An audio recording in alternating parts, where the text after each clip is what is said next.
Oh yeah. What's up, Precision Junkies? Kellen back here with another episode of Inside Out Precision. I got my new Bow Rack America swag on in honor of Memorial Day coming up and 4th of July here in a couple weeks. Just a little plug, if you're interested in these, you can buy them on our website, you can call the shop, you can ship them. We ship all over the place. Really, really cool.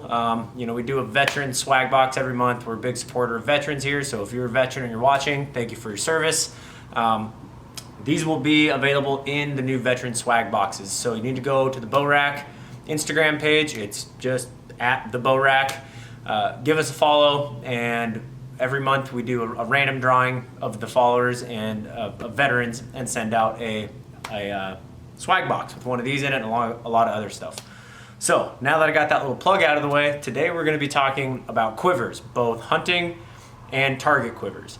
So I'm going to start with hunting quivers. There's a lot of different quivers on the market. Most bow companies make quivers specific to their bows, and it really comes down to two different preferences. You have your one-piece quivers and your two-piece quivers.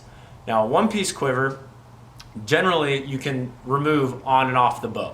So for guys that don't like to shoot with a full quiver of arrows, like maybe you're in a ground blind or a tree stand, you'll see a lot of guys pull off their quiver, hang it on the tree next to them, and just knock an arrow.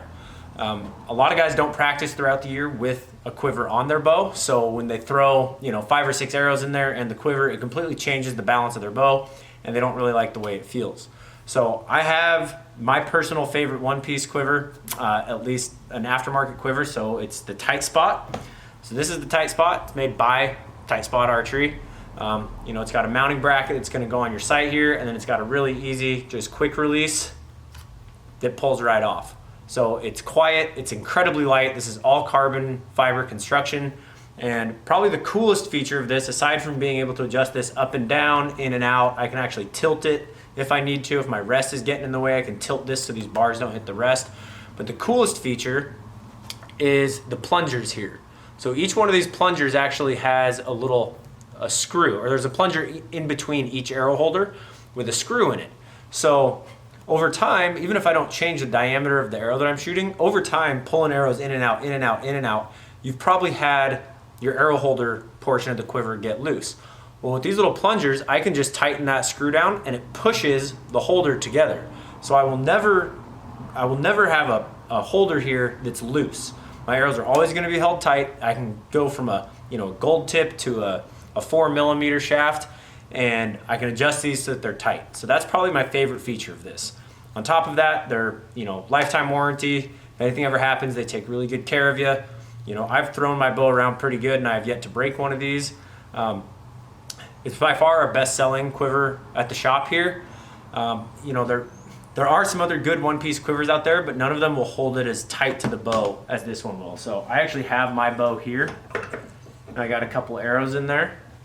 And you can see how close the hood of that is to my bow, and I could actually go a little bit closer if I wanted. And I have mine angled slightly because it actually would get in the way of my rest. So you can see how that quiver is slightly angled on that bow. It's not just perfectly straight up and down. So lots of adjustability. Like I said, I'm shooting the 5mm axis, but I could put a big old aluminum arrow in here and loosen up these holders, or I could put a 4mm in here and tighten up the holders. So it'll literally do anything you need it to. The other kind of quiver is a two-piece. So two pieces are most popular.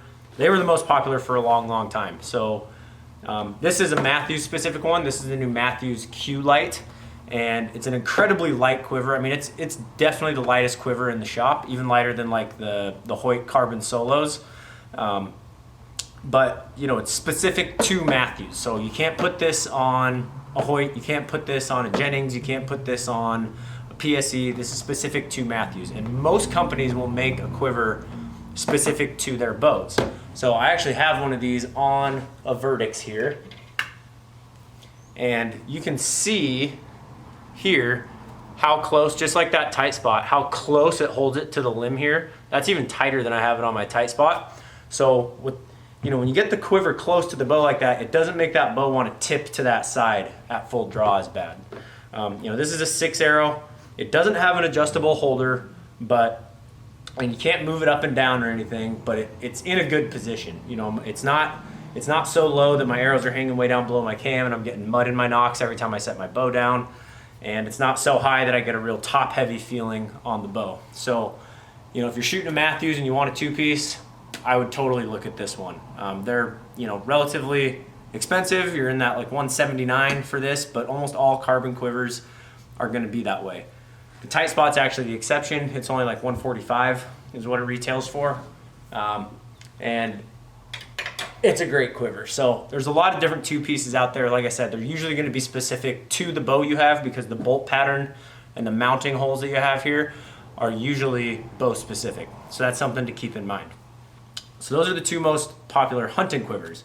Now for target archery, you really only have 2 options. You know, nobody's shooting a back quiver like you see in the movies, unless maybe some Renaissance fair people out there, I'm not sure. But when I started shooting, by far and away the most popular, this is called a 3D quiver. And this is actually an old one of mine. And the benefit to one of these is that you can carry a lot of stuff. This has a lot of storage. You know, I can even put a fanny pack on the belt here and carry more stuff.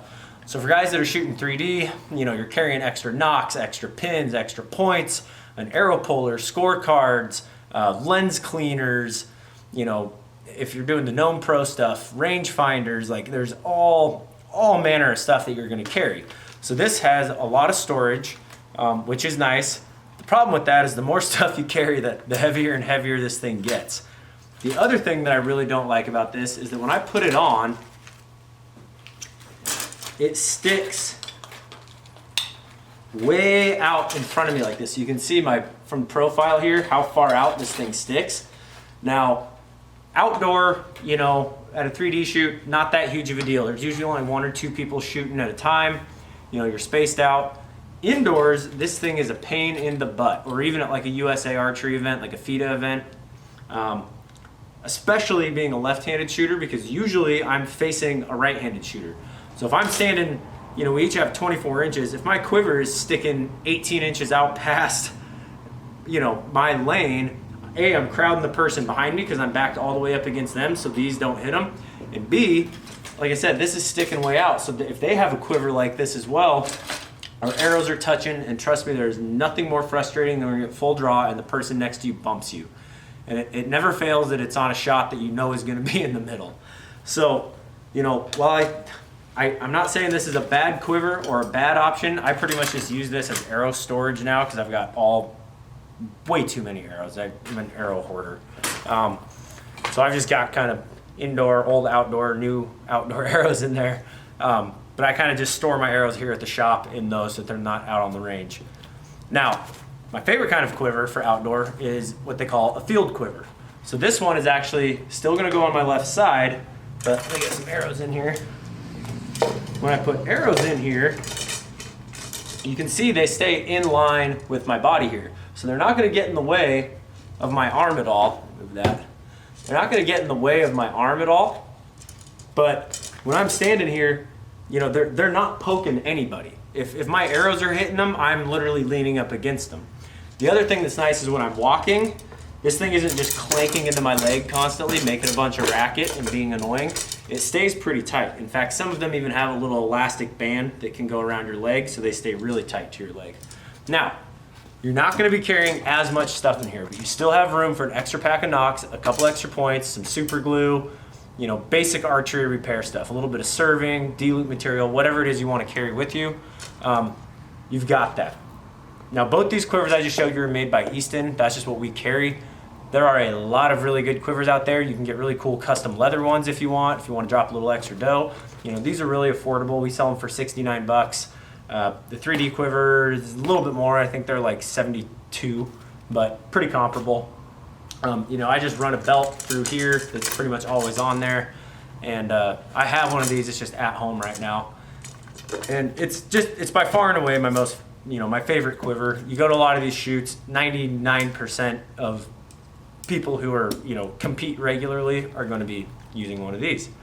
So if you're looking for whether it be a hunting quiver or a target quiver, I hope this video answered some questions that you might have had. If you have any questions, please feel free to comment in the sections below or hit us up on Instagram at inside_out_precision.